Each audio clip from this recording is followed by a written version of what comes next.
Makes you rich அப்படின்னு சொன்னாங்கன்னா அதை நான் நம்ப மாட்டேங்க.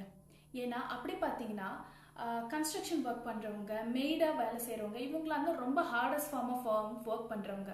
அவங்கெல்லாம் இன்னத்துக்கு ரிச்சாக இருக்கணும், மில்லியர்ஸாவோ பில்லியர்ஸாவோ இருக்கணுங்க. சக்ஸஸ்ன்றது ஹார்ட் ஒர்க்லேருந்து மட்டும் வராதுங்க. அது நம்மளுடைய சப்கான்ஷியஸ் மைண்டில் என்ன பிலீஃப் இருக்கோ அதுலேருந்து தாங்க வரும்.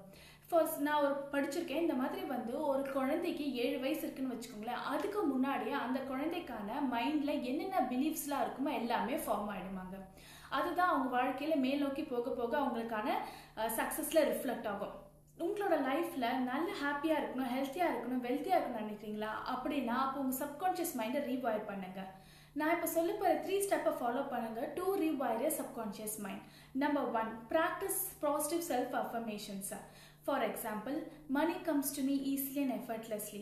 I am healthy and strong. I am in a strong and happy relationship.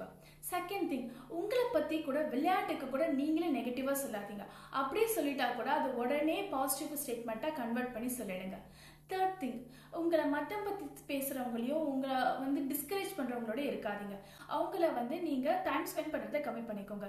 உங்களை யார் என்கரேஜ் பண்ணுறாங்களோ, உங்களோட பொட்டன்ஷியல் யாரை வந்து அட்மைர் பண்ணுறாங்களோ, இன்ஸ்பயர் பண்ணுறாங்களோ அவங்களோட நிறைய டைம் ஸ்பெண்ட் பண்ணுங்க. நல்ல ஞாபகம் வச்சுக்கோங்க, உங்கள் லைஃப்பை மாற்றக்கூடிய ஒரே விஷயம் உங்களோட பிலீஃப்ஸ் தான். ஸோ உங்கள் பிலீஃப்ஸை மாற்றுங்க, உங்கள் லைஃப்பும் மாறும்.